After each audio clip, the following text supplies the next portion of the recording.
Zing.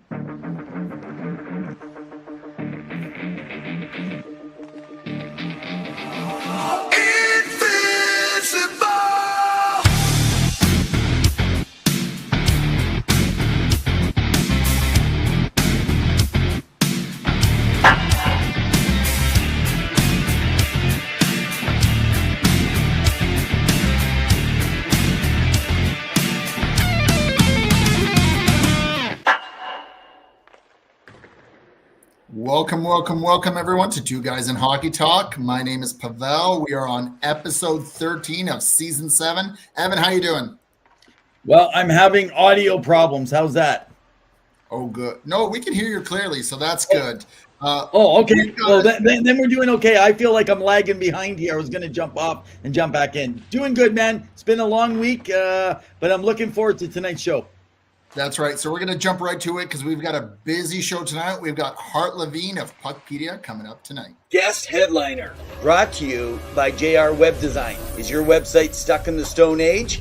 Well, you need JR Web Designs. They'll craft you a website that's as awesome as our show. All right. Welcome, Hart. How are you doing tonight? I'm doing great. Thanks for having me. Appreciate it. Excellent. Thank you so much for taking the time out of your very busy schedule. We know that you have a lot on your plate, and we're going to get into it right away. But you've been on the show before, so we appreciate you coming back. But we wanted to kind of, for first-time listeners who are dipping into kind of the salary role and getting into it, and of course with Cap Friendly being gone and you stepping in, walk us through kind of what Puckpedia brings to the table for every fan of the game, and what people can do with your program, with your website. Yeah, well, Puckpedia is the one-stop shop for hockey fans. So a hockey fan should come here basically every day. We have all the salary cap information, player contracts, places where you can search and filter and sort about player information. Basically, we feel like, to be a fan and argue with your buddies about what the team should do, you need to have all the tools that the GM has. And so on the site, you can look up all that information, but we also have interactive tools like our Puck GM, where you can go on there, make trades, signings, call guys up and down, play with the line combinations, and you can make your roster moves. We also have things like pick value calculators, buyout calculators. So basically, a lot of ways for you to waste time during the day and pretend that you're your team's GM. 100%. And I would say, before Evan gets to his next question, I have spent a lot of my time, and I won't say where or who I work for, using your program, using your website. But go ahead, Evan. Yeah, no. That I was going to say, like you said, they can find a one-stop shop. Absolutely love it. One of the pieces that I like is your agent board, to see which agents, how much salary cap that they're managing in the process. So, well, hey, speaking of salary cap, so Hart, we like you to take this convoluted understanding that we have, and it's all messed up just around the Panthers, their cap injuries. We know they're the defending champs. We know that obviously we knew Chuck was going to be injured going into the season, but then Barkov. Now, we have some reports, guys saying that, listen, guys that have played hockey said, hey, he likely could be back before a month before the end of the season. They haven't decided that he's gone for the year, so he's still sitting there.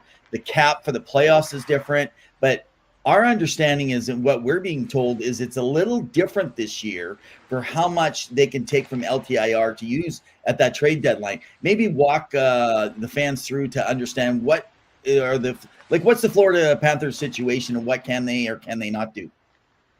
Yeah, so with the new collective bargaining agreement, there's some changes to LTIR. The biggest one is that the benefit that a team receives, they used to be able to exceed the cap potentially by up to the injured player's cap hit. And now that's only the case if the player is out for the whole season and the playoffs. And they have to declare that. There's a status we kind of coined it season-ending LTIR. Once they put a guy on that status, then he cannot play in the playoffs no matter what. So, but if the player is potentially going to return, the maximum benefit that they get in LTIR is now limited to it's the last year's average salary, which for this year is $3.82 million.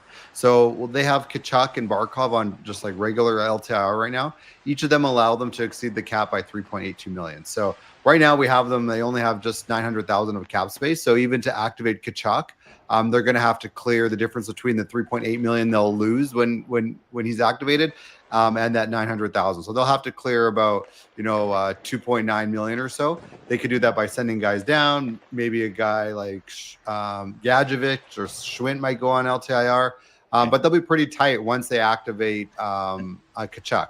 So if the big decision for them is with Barkov. So Barkov right now, he's just on a regular LTIR. They're only getting the benefit of 3.8 million.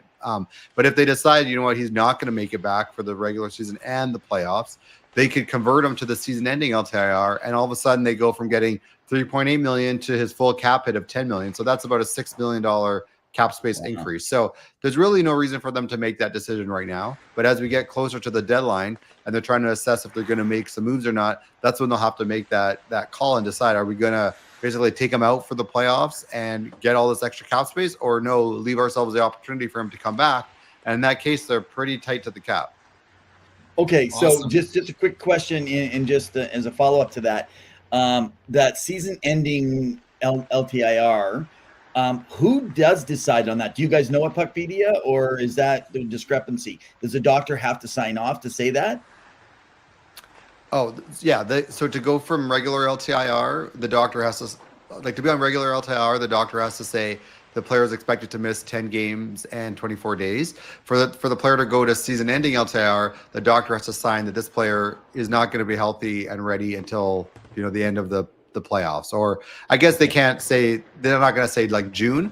I guess maybe, and this is all new, so we'll have to see. But potentially, if the doctor says he's not going to be back till sometime after the regular season, that's probably good enough to potentially qualify. And then the team will decide, do we give him that designation or not? And like I said, you can flip a guy from regular LTIR to season-ending LTIR, but once you call a guy on season-ending LTIR, designate him that, you cannot flip him back to regular LTIR. So it's a season-ending decision when they do that. So, Awesome. we've seen like St. Louis did that with Torrey Krug. San Jose did it with Carey Price, for example. Those guys aren't coming back, so it wasn't a big decision. The one we'll be watching is, what Florida does with Barkov, and if they do that to gain the extra cap space or not. Fair enough. And I mean, I think it also coincides with the idea of gambling right now. And, if players are making bets, they want to know, like, how long a player's out. What is that concern, right? And I think the biggest culprit right now that people are having an issue is Toronto, because they just kind of give an undisclosed timeline. Or when they say day to day, it's most likely week to week, right? Lost Trucker, who's tuning in, she wanted to ask, she said her biggest complaint about Puckpedia is that since the pretend to be a GM or agent came on board, the social media has erupted with false claims of trades and info. Is there a way to curb this? And then I would add to this, is AI in any way impacting positively or negatively your workload with how you're running Puckpedia? I guess I'm not following the question. I mean, maybe they're talking about like people post trades that they make on PuckGM, and if people are posting a PuckGM trade, like it clearly shows PuckGM, it shows like who made it.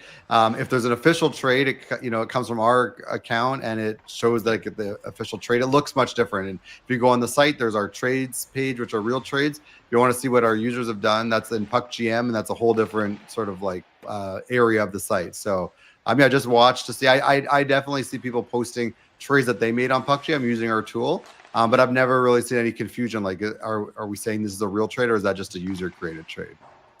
Yeah, and Well, in of all course, fairness, to Lost Trucker, she's lost. So that's fair. Now, speaking of going from one dynasty of the Florida Panthers to a previous one with the Chicago Blackhawks, they're kind of in a rebuild mode. They're having a really good season so far this year. Connor Bedard is lighting it up, making a case for going to Team Canada's Olympic roster. But they're pretty comfortable in terms of their cap salary. And so, I would wondering, is heading into trade deadline, if they want to make some moves, as they not have any salary bonuses that could affect them, do they consider it, or do they have a lot of space? What kind of targets should they be eyeing, or their fans should look for, including Kyle Davison, kind of exploring, because they have a lot of potential right now. A lot of these young and up and coming teams, which we'll get to San Jose in a bit, but thoughts on like what Chicago can do? Can they be a buyer instead of a seller? Chicago has the most cap space in the entire NHL, so they can do whatever they want. They're right now, without any moves, they'd finish with 15 million of space, which is a lot. But the way that cap space builds up and accrues over the season, as of right now, with that space, they could fit 20 million of annual cap hit. By the time they get to the deadline, if they didn't make any moves, they could fit almost 70 million of annual cap space. So obviously you couldn't possibly trade for that much of cap hit. So basically Chicago has as close as you can get to unlimited cap space as possible. And they have a lot of assets. I'm looking up. They have 2 first-round picks, 3 second-round picks, a third, a fourth, and then 2 sevenths for the season. And then the following season, they have an extra second, and they're missing a fifth. So they have, they're probably not going to be moving prospects, but they have lots of cap space, and they have, kind of their full complement of picks plus some extras. So, we'll have to see where they are in the mix. I don't think they're going to want to give major assets for as like a rental or anything where they are in the rebuild. But yeah, we could see if they're in the playoff spot come closer to the deadline. Like they certainly have some extra second, third round picks they could fire off to add some players if they feel like that's where they are in their, in their cycle. And certainly, for a young team getting some playoff games, it can only help. Look at Montreal last year. Having those players get those games, it's only going to be a benefit to their careers. Awesome. Wow. And before Evan asks his next question, I just want to say, were you also shocked when you were putting in Connor McDavid's contract into Puck? Yeah, where you're like, wait, what? Is that really the number? Yeah, when we saw the reports of like this camp, like who were all these reporters' accounts hacked? It didn't seem right. Yeah. Well, speaking of going from Connor Bedard to Connor McDavid, another new phenom in the league, talking about Macklin Celebrini. So why don't we end this question? And we definitely appreciate you jumping on quickly here tonight. Now, the Sharks. We know that they've been absorbing the whole talk was they were setting themselves up so that they could at least hit the cap floor with all these other contracts. And again, some people aren't familiar with the salary cap. So guys, you can go over to Puckpedia and go to puckpedia.com and you can be able to get a lot of that information, all of that information that you're looking. One-stop shop, as Hart has just mentioned to you guys here. So with their deadline potential, we know I believe that because of a lot of the contracts they've taken on, is it any different than Chicago? Because right now, I frankly think that Macklin Celebrini has more talent playing with him this year and around him. But other than they could use some work on the back end, what are we seeing their cap space should they still be playing this well come close to deadline?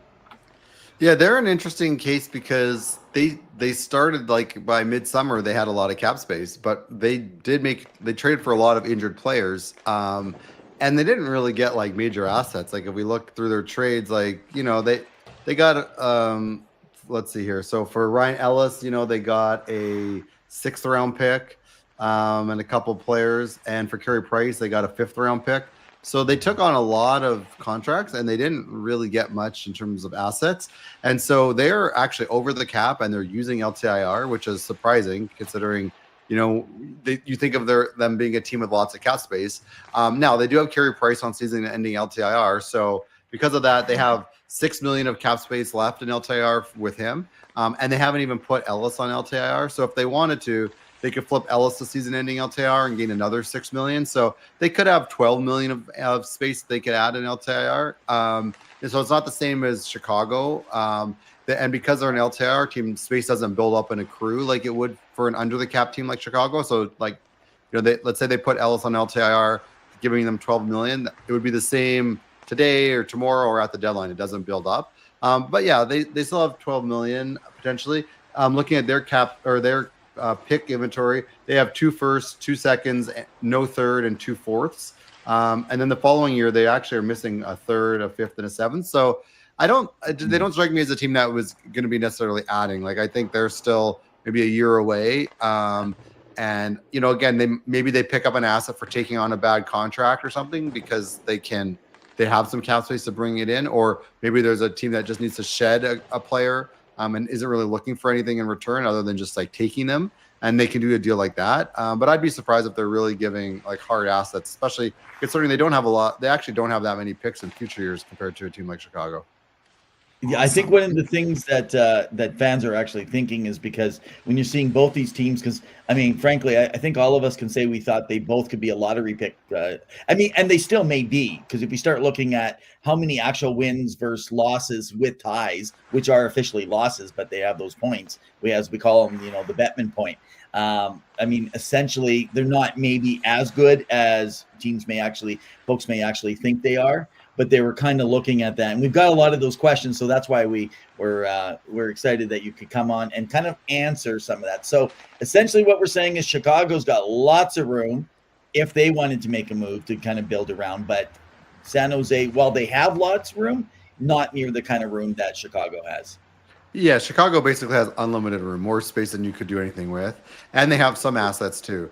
Whereas San Jose, they have some room. Yeah, not nearly as much. They are an LTIR, and they don't have as many assets. The other thing that's interesting about San Jose is because they're now close to the cap, and they have a lot of these players that have potential bonuses. Depending on how if some of these big stars, these young guys with entry level deals hit their performance bonuses, they could actually end up with a cap charge for next year, a bonus overage by finishing the season over the cap with bonuses that those extra bonuses then get charged the following year. So again, it's very interesting how they took those contracts on. They didn't really get much in way of assets, and now they might have a potential cap charge for next year depending on what happens with the bonuses. So it's they made some really interesting moves with asset management, but the Price and Ellis ones are definitely interesting to follow.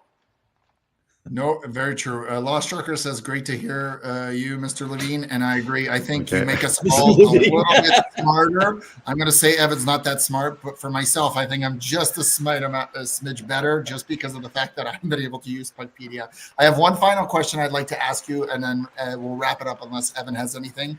But okay. I wanted to know from your perspective, if you've had any seen what cap management strategies have distinguished some of the better top offices, front offices in the NHL? Are there some, I guess, organizations that are a little bit better at it, regardless of resources that they have, like the original six? Are there some like Carolina who have been very good at managing their cap, given their team and the success they've had on the ice?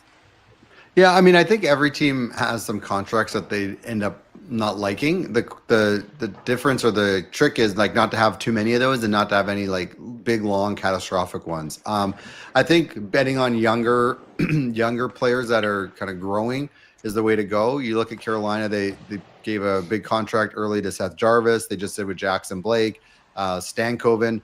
Those are the kind of players I think it makes a lot of sense to go long, and maybe at the time it seems a little high, but you're betting on the talent. And if it doesn't work out, they're young and teams are going to want to give them a second chance to take a look at them. Teams are always going to think that they're going to still like take a step forward. And, if worst comes to worst, if you have to buy out a contract, if they're under 26, it's only at 1/3. So it's really not that big a deal. And so you already looked though, like Jarvis looks like a steal, and we'll see what happens with those other young guys. But I think, and you mentioned Chicago, like they signed Frank Nazar. He played less than a season, and they signed him to a big long contract. And that's the kind of swing I think teams should be making, because it's either going to be a huge home run and he's going to be a steal, or if it doesn't work out, it's not going to be that costly. You could trade him, or you could potentially buy him out if you had to. So I think the teams that are making those bets on young players, it usually works out. I think where teams get themselves in trouble is like big dollars and big term to older players. Now, if you're talking about a little bit different when you're talking about guys that are like now going to be like in their late 30s and have some injury history, because they can always ride it out on LTIR Island. Like we just talked about those two guys that San Jose acquired, and it seems like those contracts can always get moved at some point. So I'm not necessarily, it's hard to criticize teams that do that, but I'm talking about guys that are maybe like 29, 30, and they're getting like a 7 or 8 year deal. And, by 33, they're already not living up to it. And now you got like many years of them actually being healthy and playing, but just not living up to those deals. Those are the ones that are absolute killers. So, we've seen teams go about things in different ways, but I think the key is betting big on younger guys and what they're going to do, and not trying to limit like the big albatrosses. Again, like you can overpay a guy, but if it's on a shorter term, it's not going to kill you. You'll work your way out of it. I'd say that's kind of that's what I would see around the league in terms of what's working. Awesome. Well, thanks so much, Hart. We appreciate you taking the time. We don't want to hold it up too much longer because we know you got to jump on your Learjet and go find the next association and merger with Puckpedia. Yeah. So guys, right. I wish that was the case. one of the teams, like, or you could just do like cap friendly and just sell the whole thing early on, right? No, we're not going to do that. Yeah, no, man. So hey, it's great to have you on. We definitely do appreciate you taking the time out of your busy schedule. And I know we were scheduled a couple weeks ago, and you're great just to find a way to make it work to get back. So appreciate it. Thanks so much for having me. Really appreciate it. Take care. Cheers, man. Take care. Bye. Guest headliner brought to you by JR Web Design. Is your website stuck in the Stone Age? Well, you need JR Web Designs. They'll craft you a website that's as awesome as our show. Awesome. Thank you so much, Hart, for coming on the show. We appreciate your insight, and go check out Puckpedia. It is quite the phenom. But we've got quite a bit to get through, Evan, because it's been a busy week in the world of hockey. There is lots to kind of explore. So we're going to jump in because we've got some information by the numbers. Puckpedia, the ultimate source for your NHL salary cap information, player contracts, team cap hits, transaction news, and injury news. By the numbers. Alrighty, so we've got some news happening around the league, so we're going to get into it right away. So one of the things that has been kind of announced as of today is that Tyler Seguin is going to be out after suffering a torn ACL. Most likely he's missing the rest of the season. It didn't look pretty. It was a game versus the New York Rangers. Now, of course, Dallas is steamrolling right now. The Central is a juggernaut, and it looks like they're going to miss him. They are playing tonight versus the Devils, but they're going to need to bolster up that depth if they want to go far, because he's going to be a big loss. He's got one more year on his contract after this year. He is getting older. He did just celebrate playing 100 NHL games. And Evan, wow. I remember the debate. 1,000 versus Tyler. 1,000 games. Taylor versus Tyler. Who goes first? Oh, yeah. Well, It looked like Edmonton thought they got the winger that they wanted, but he ended up having the last laugh when he won with Boston in 2011. Now, he was a rookie, of course, but man, oh man, that experience helped him go a long way, right? And Taylor Hall. But hey, Taylor Hall won the most valuable player in the league, though, one year. And, he did when he played for New Jersey. And Tyler Seguin had to be traded again before he even got to that place. So I think sometimes it just tells you what team you end on. But it just goes to show you that draft was so long ago, and yet here we are still discussing both players who are playing. Of course, the injury is not good, but I think Tyler's going to get back to it and be ready for next season. And can I just say that it was in the old Northlands Coliseum, and I was in the Northlands Coliseum for the live draft. There was about 10,000 people sitting in that arena that day to watch who would be drafted first overall. So it was a pretty special day.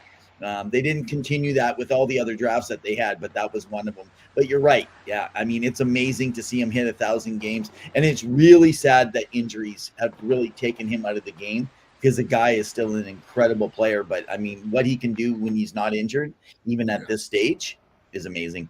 Yeah. And Lost Rucker says the two Atlantic losers battle last night. Toronto and Florida. But the other, because there's been a lot of injuries, and of course, shortened season, Olympics, which we'll talk about a little bit later in the show. Cal Palmieri, also of the Islanders, tore his ACL and is going to miss 6 to 8 months now. I mean, he's been rolling. He's a great depth guy. And of course, Islanders always need scoring. They are rolling. Schaefer's looking good as my pick, although I think Jesper Wallstedt is making a case for the Calder.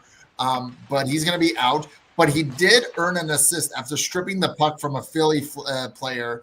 And so that was really cool to see that he got an assist doing that play like that, because, he's probably in so much agony and pain, and yet here he is still making a play, which led to a goal. So good for him. And of course, another injury, a big one, Adam Fox of the Rangers, long-term injury with upper body. Doesn't look good, but it sounds like he'll be ready for the Olympics. He's going to be one of the guys that's going to be selected for that. So really, I think it's going to be pretty cool that he's there. Now, before we jump over to some NHL news, because I know we have some stuff happening as well with some other teams, I did want to revert back to our episode where we had Jamie Basco of the Philadelphia Flyers beat writer come on the show. He talked about Quinn Hughes being traded, Evan, and we were like, whoa, what a hot take. It doesn't look that hot anymore. It looks like it's more of a reality. Your thoughts on Quinn Hughes from the body language, and with, of course, the Vancouver Canucks looking like they're open for sale, according to that letter that went out to all the teams by Jim Rutherford. Yeah. Well, I mean, yeah, we've been talking about the last couple of weeks just on body language, the way he's not responding, not working with the media. It's just almost like he's given up. And this is really sad for the Vancouver Canucks because they'll probably never, ever have another defenseman as good as Quinn Hughes. This was their chance. I'm not going to. Because this team has just been decimated, and they had let's just go back to when they had everybody and Brock Besser and Bo Horvat and all those guys there together. They were struggling on their cap, awkwardly. And then yeah. And so this becomes really hard. And you're right, we were laughing at what Jamie said. We're like, okay, well, that's good. It's, and now I'm starting to hear some insiders even talk about, well, this could be a trade. This person could be traded in a trade. Detroit. They could be on the out going to a place like Vancouver. Yeah, you hear Detroit. See, I'm actually hearing more on Philadelphia, actually. Okay, I'm hearing Detroit. Now, I understand. What are you hearing about Detroit? Like that they're very rumor of like picks, prospects. Yeah, for both picks and prospects because they have it, right? So they're kind of in the middle of the pack. They're trying to make the playoffs. They have what they can. And Steve Yzerman wants to take a big swing.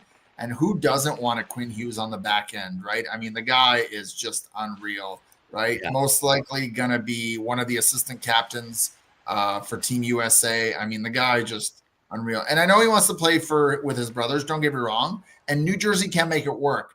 But that also hamstrings New Jersey in terms of what they can do, both teams, right? So if you can trade Quinn Hughes for any other team in the East, most likely it sounds like he'll go to the East. That's going to be a big haul. So Vancouver better make off like bandits while his value is high because he's on a really cheap contract right now. But you have to also guarantee that other team is able to sign or trade and sign him, right? So when they acquire him, they're able to extend him long term. And speaking of electric goalies that we just talked about, Jesper Wallstedt, what a phenomenal month. Going 6-0-0 November with a 1.14 goals against average and a 967 save percentage, along with 4 shutouts. The guy is insane. Your thoughts on him?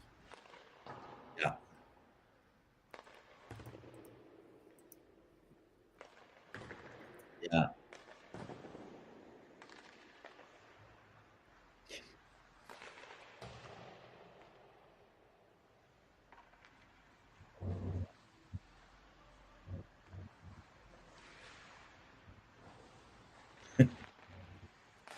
Oh, I think we're losing you a little bit, Evan. I think we're losing you a little bit. Sorry. I mean, if you guys watch, you don't have to like the Edmonton Oilers. Watch the Oilers Wild game. If you guys have a chance to see the replay, if you have your streaming app, go back, take a game, watch all the shots that are on this guy. He sees through traffic. He's got lateral, like everything you want, like was advertised. And if you followed him last year in the AHL, you weren't going, oh, this guy is going to be a superstar. You're questioning. You need me to jump off and come back in? You're good now. It was a little lag for a moment. I apologize. Oh, he stepped away. So, yeah, I mean, he's been killing it. I mean, he's been playing unreal hockey. And I think what goes unnoticed is that Philip Gustafsson is also playing well, but he's being overshadowed, of course, by Jesper Wallstedt. Just you could see the smart plays that he does when he's on the ice. He is moving laterally very well. He knows and is anticipating where the play is happening, which allows him to read it better. Now, it does help to play in front of a strong defensive system of John Hines for the Minnesota Wild, and he's got some good talent back there.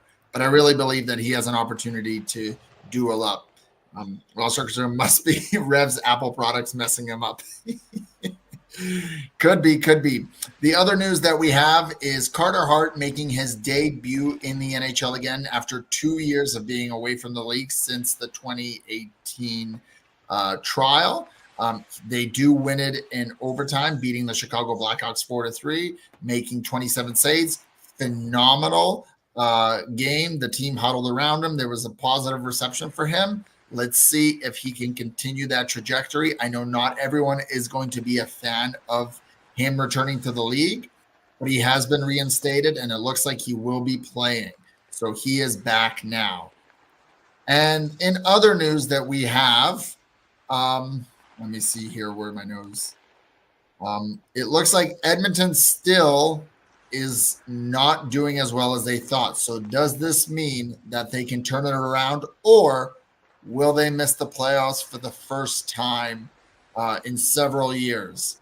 It looks like they're just having a hard time getting going. Now, they played a better game, but you have the wall of Minnesota St. Paul last night with Jesper Wallstedt, but will it be enough? Hard to say. We'll see how it goes. We're now going to look back, and it is by the numbers. Puckpedia, the ultimate source for your NHL salary cap information, player contracts, team cap hits, transaction news, and injury news. By the numbers. Alrighty, and we are just gonna get into Around the Rink. I just gotta get Evan set up, so give us just a moment here, everyone.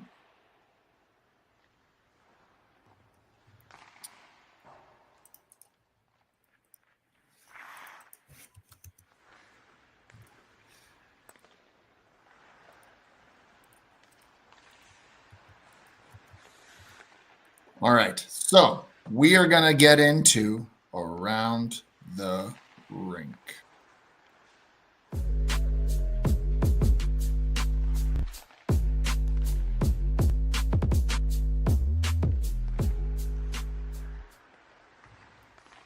All right, Around the Rink. We've got some great stuff going on around the ring, and I think Evan's going to join us in just a second. But I wanted to talk about in the CHL.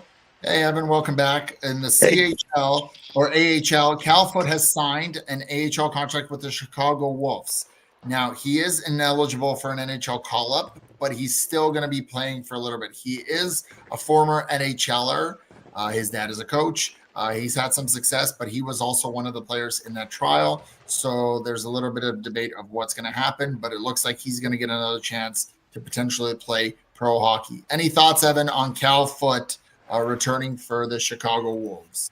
Yeah, I he was already on that pace. He, with so much spread out in the league, I think that this guy definitely has the ability to come in, even if he's a depth guy. And by the way, I do apologize, everyone. This is what happens when you don't want to spend a lot of money on your hotel, and the Wi-Fi works good till 10 minutes before your show. And when we started it, I did ask that question because it was lagging and it sounded like my audio was good, but not everything else. And I knew it was going to change. So all good to go, man.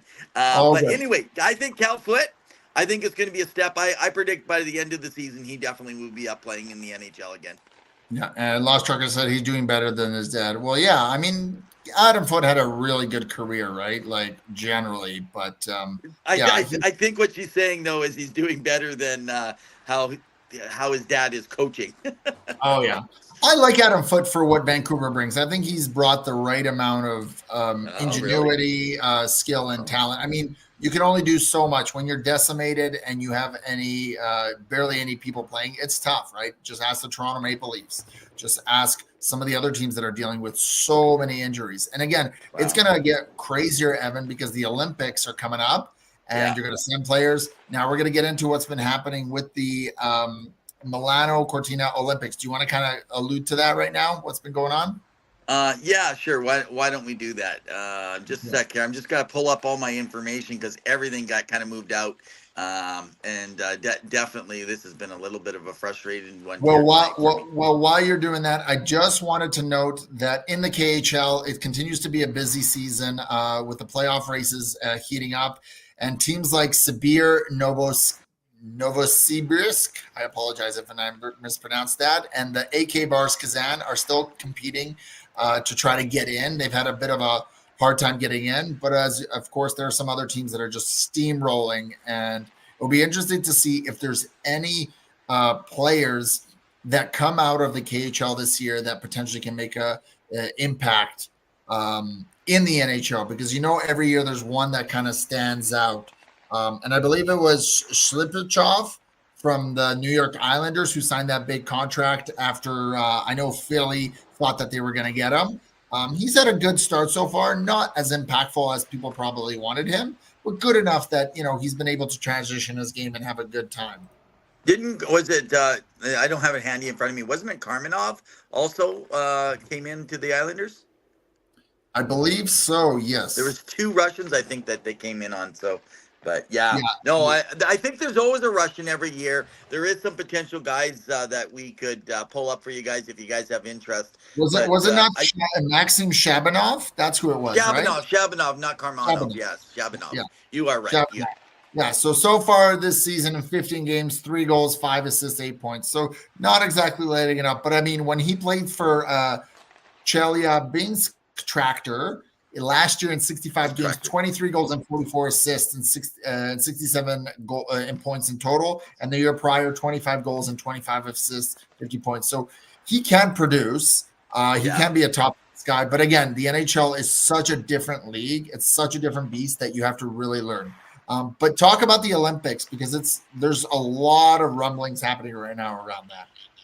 Yeah, and so I'm not sure how much you guys have been following around the Olympic ice arena. So one of the things that we've kind of learned is, and so I tried to get as much into this in the last couple of days, but I just heard that the rink, the roof, is not even completed.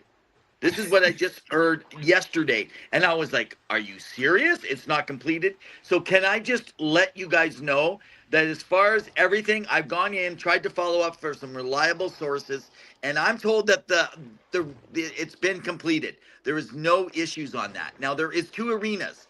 Essentially, they have the arenas. So just kind of pulling them up here. So the 16,000 arena, so that's the Santa Giulia arena, or I'm slaughtering the names, but don't worry about it. And then they also have the Row arena, which is only a 5,800 seat arena, but they're limited. They can only do the men's preliminaries there between February 7th to 14th, because February 5th, 6th for the women's, the February 5th and 6th, it's already booked, so the women can't even play over there earlier. Now, later on with the quarterfinals, they already got events going on that ice for that arena. So with ice skating and different things. So right now, they were supposed to have men's preliminaries between the 7th and the 14th of February.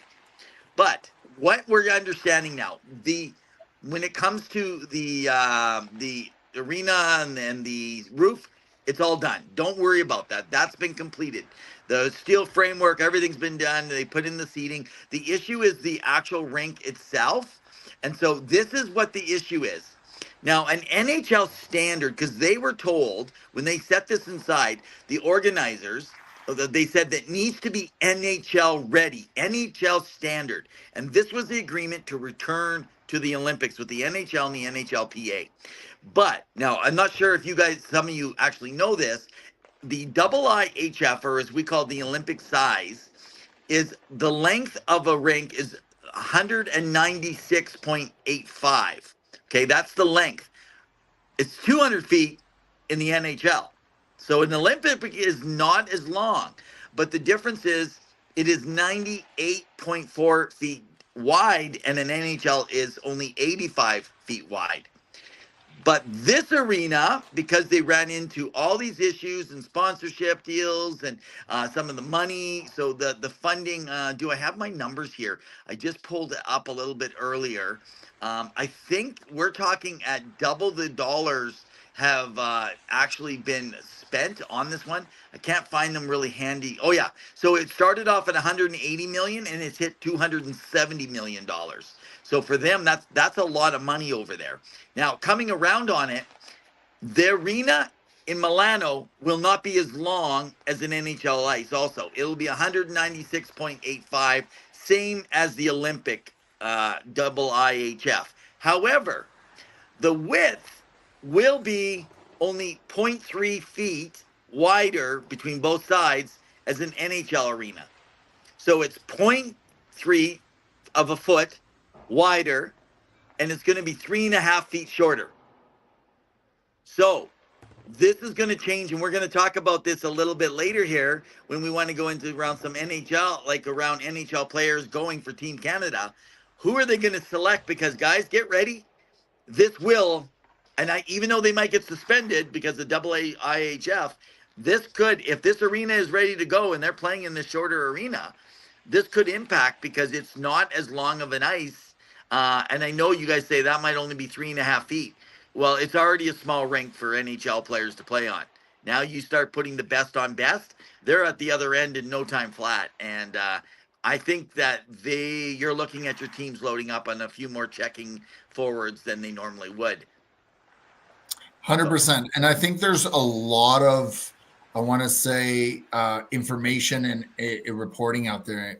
And so it's hard to kind of gauge what's going on. But I think recently, I think as of today or yesterday, Bill Daly, the assistant deputy GM, noted that if it's not ready to go, they are not sending their best. So there's clearly some frustration on the NHL level. And guys, be honest, or let's be honest, the NHL is not responsible for this. They're just sending the players. This is on the International World Committee, the Olympic Committee, to prepare this. And they've had several years to prepare.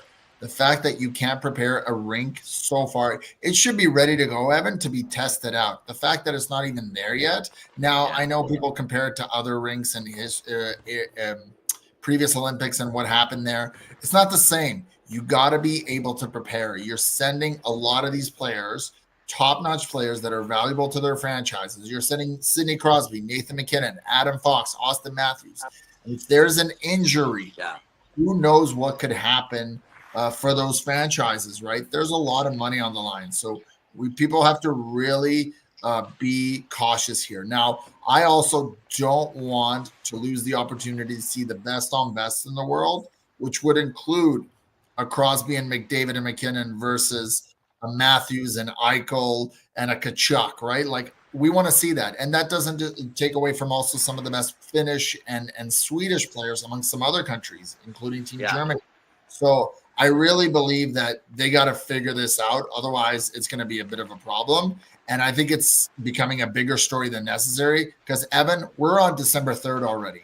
The Olympics are in February. This isn't like you can build overnight. You got to be able to be quick about this. So we'll be reporting on it as it comes along. But this is definitely a story to keep an eye on because unless it's puck drop, nothing is guaranteed. So and I know a lot of fans will be disappointed. Go ahead. So this is dark. Now I'm going to go totally speculation here, okay, folks? We've been told there is no plan B, but I cannot see them if the NHL, and they have the right because the conditions were not met. They've already changed their whole season around. Players were excited about it. You have this might be the last time Crosby could ever play with someone like McDavid and McKinnon and potentially a Celebrini. I mean, like the excitement of those many stars. Not since the 87 Canada Cup have we saw this kind of opportunity. So could they just take all those games, move them right out to what is called the Avicii Arena, home of the NHL's temporary Global Series games in the in the Swedish Hockey League's Gardens.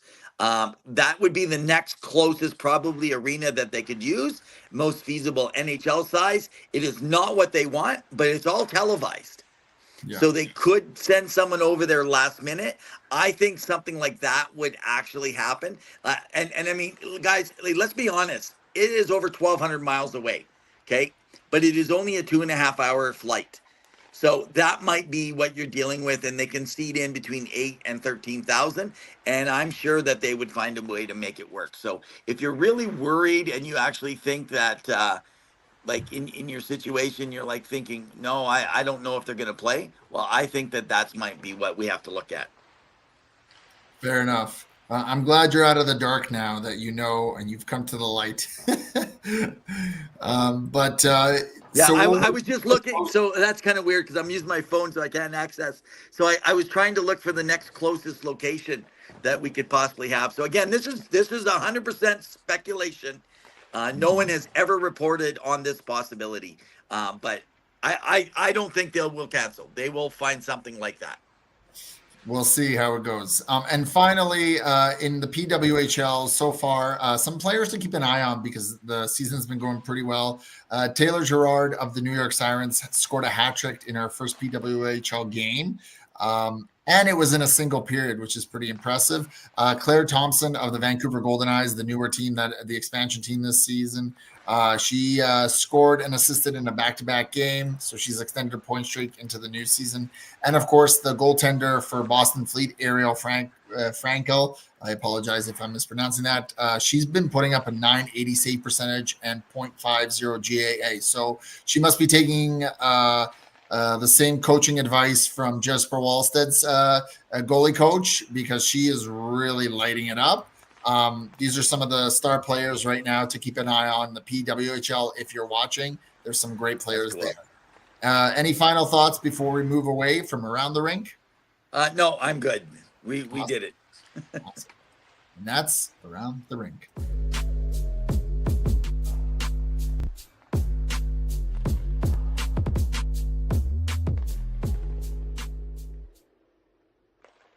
So we did chat about Carter Hart. I just wanted to get your thoughts on his debut in the league before we jump over to the NHL players that should be on Team Canada. But your quick thoughts on Mr. Carter Hart returning back to the NHL. Well, impressive, very impressive, considering that 2 years away from the game.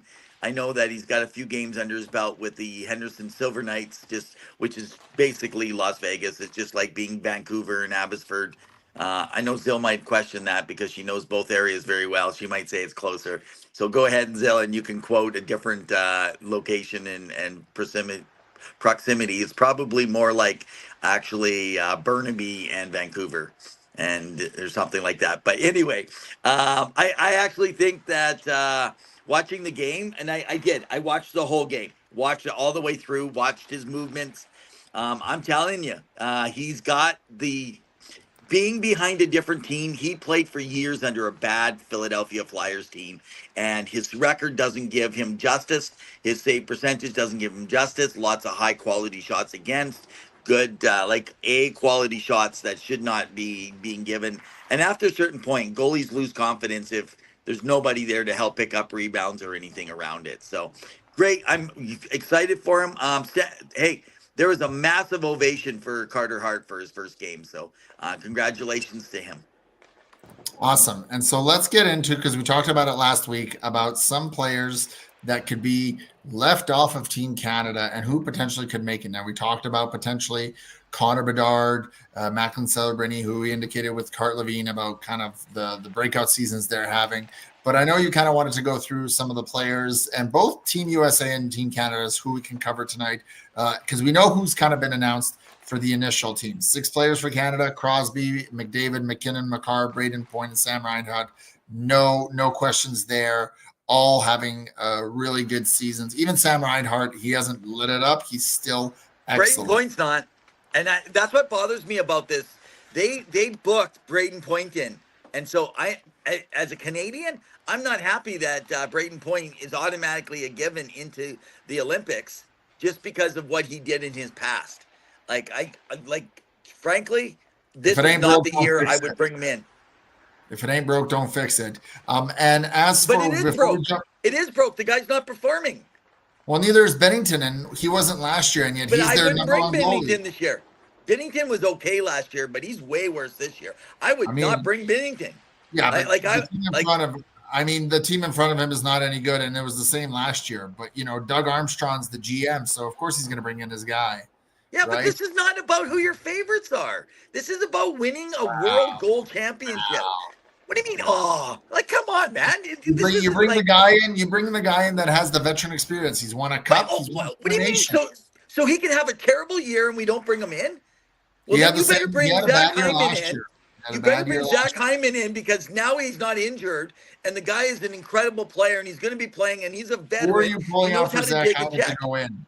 Who are your guys that are honorable mentions? Because the one that I would make a case for, although it'd be very, very hard as to why, because he's having a great year, is John Tavares. Now, he is older. Yeah. He is he's struggling a bit in terms of be like his age, but he's performing right now, Evan. He's played top center minutes because Austin Matthews has been in and out of the lineup. That would be one player. You know, you look at some of your defensemen, you think of who you had at Four Nations. Do you bring in Evan Bouchard? And a lot of people will say no because of his defensive liabilities. You know, who do you bring in a Mackenzie Weegar, right? Who isn't having a great season with Calgary, but you know, he was off the list. Do you bring in Thomas Harley? Most likely he's probably back, right?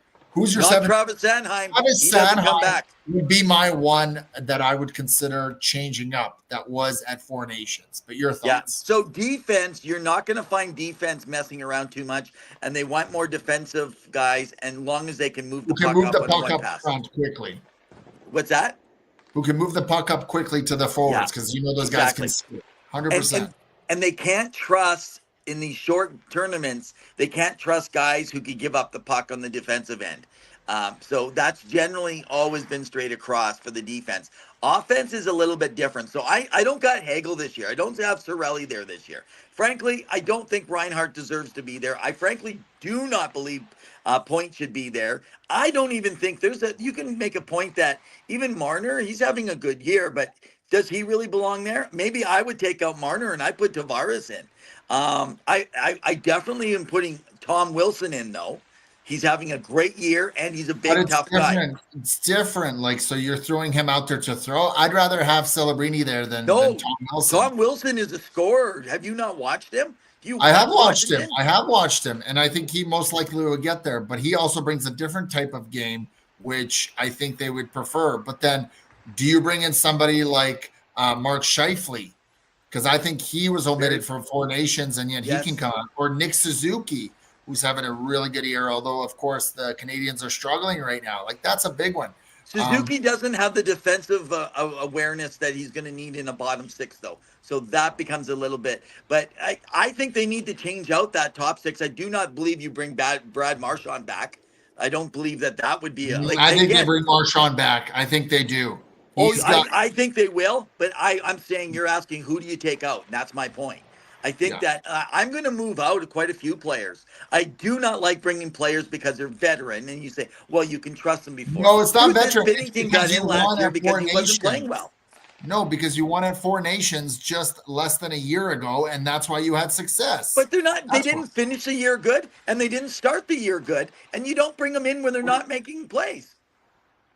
They didn't. A lot of them didn't have success either way, but they won Four Nations. You go with the winning formula. That's what I'm implying.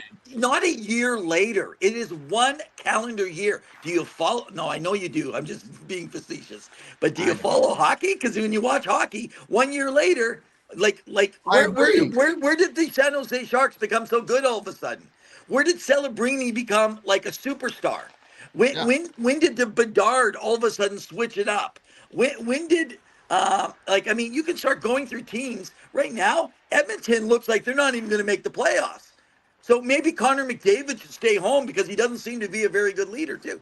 I mean, there's a lot of things back and forth, but the truth is, can you rely on them? And just because they were good last year, a year ago, doesn't mean they're good right now. 100%. So who would be your goaltender for Team Canada? Logan Thompson. Okay. Yeah. Interesting. And I do not run back Aiden Hill. Okay. And what about Matthew Schaefer? Do you give him an opportunity? I know they've asked him to be on the short list. Yeah. Do you allow him to come on or no? So this really bewilders me that they invite him to a short list when they already were saying that they're going down on their list. And yet some of the ins, like just in behind the scenes of some folks in the NHL, they're saying they don't think that he's going to be selected just to give him experience because he has a lot of years ahead of him in Olympics. So they'd rather give it to someone they know. If you watch Matthew Schaefer, now I know many of you might watch him already, but I watch his whole game. He's not ready for prime time, the best of the best yet, one-on-one. If you put him on special teams on the power play, but we already know Cale Makar's going there. And probably right beside him, Devon Toews. Devon Toews, Yeah, and can I just say this? I get why they're putting Devon Toews in, but I don't send Devon Toews as a top six guy, but I do put him because of his chemistry. That's why do you put a Hyman with McDavid? Now, I wouldn't, just because I don't feel this year he came back from No. his injury, and he is not the same player in his Yes. gelling with him, like, say, Kunitz was back in the day with Crosby or something like that, right? Yeah. With it, or Colby Armstrong or something like Well, that. But so I don't know how, though. Like, I would take Bedard and Celebrini, and folks, I would put those. So I would have McDavid, Celebrini, Bedard, McKinnon, and Crosby in my top five, and I'd add another guy in there. Of one of those guys in there, like Scheifele or John Tavares or something, and I put everybody else. I drop them down to the bottom six. That's what okay. I would do. It'll be interesting to see. So you guys can let us know your thoughts from Team Canada and your predictions of who will play forward, defense, and who's good, and goalie, and who will be left out, because there's a lot of questions in net, and that's the biggest. And that's the biggest one every year, isn't it? It seems like any well, in the last few years, I think prior to a couple of years back when you had Carey Price even Junior. Luongo, I think you had a little. You're going way back now, though. Yeah, Rolando. But so let's do next week. We'll do Team USA. We'll talk. Well, no, I wanted to get into Team USA right now. We didn't plan for that. We were just going to do Team Canada because we wanted to cover the top 10 scoring. That was something that we had talked about. We were just covering Team Canada. I wasn't even ready for Team USA, so I'm not going to be able to answer your questions tonight. All right. Well, that was you kind of coming up with that on the spot. Well, I can put you on the spot. You just don't have to answer. You can plead the fifth. But the confirmed for Team USA so far is Austin Matthews, who's been in and out with his, unknown injury, the one that he went to Germany last season to take care. Jack Eichel is having a good season. Brady Tkachuk, who I believe is now back and playing. Matthew Tkachuk, who's still out. Quinn Hughes, who we talked about, and Charlie McAvoy, who was out for a little bit. I don't know if he's back yet because I know he took that puck to the face a couple weekends ago.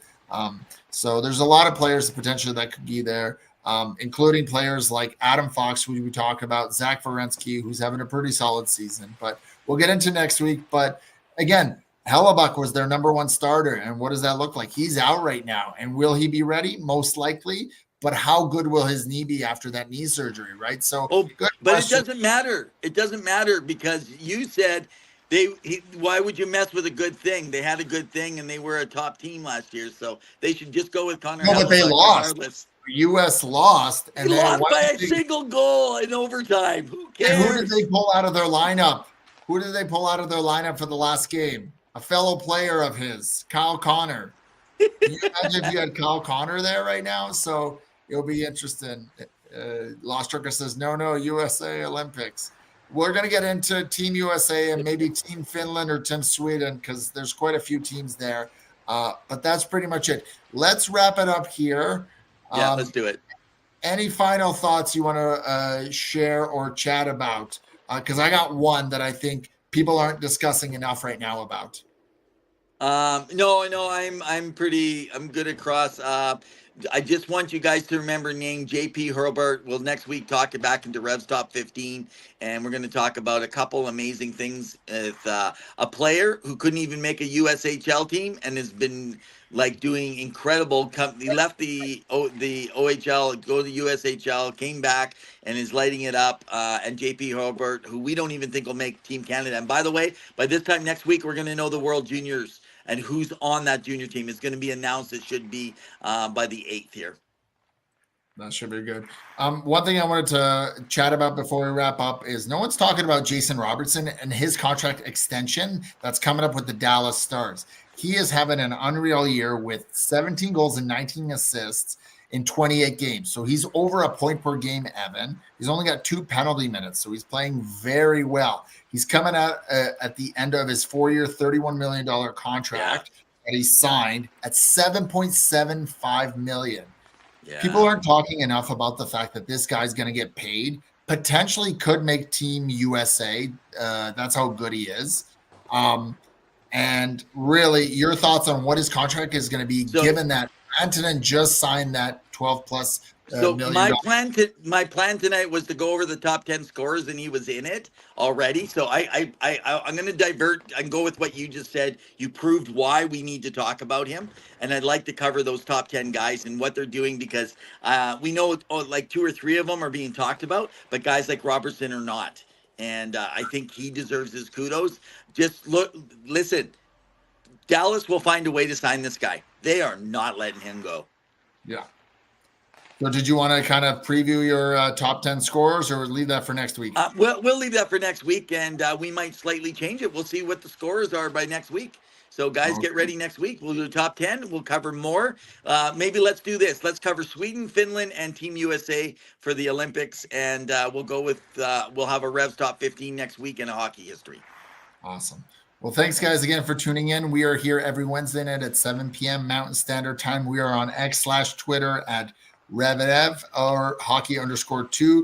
We are on Instagram, on YouTube. Give us a follow and subscribe. Leave us a like. It really helps us, and it helps the channel grow. We want to thank our sponsors for being a part of it. Puckpedia with Hart Levine coming on tonight. We appreciate it. Northern Michigan Warhounds. We love seeing the highlights from their game on our Facebook feed. Penny Billionaires for their song Invincible. Pro Hockey Group, Flow Hockey, where you can watch all the hockey, and JR Web Design. If you need a website, go to JR Web Design.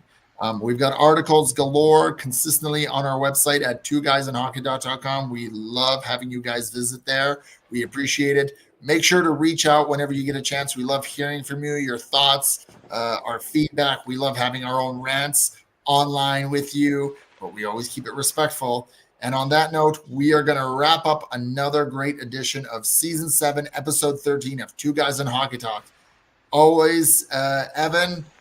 In the meantime, folks, and in between time, keep your sticks on the ice. Stay safe. Have a good night. Cheers.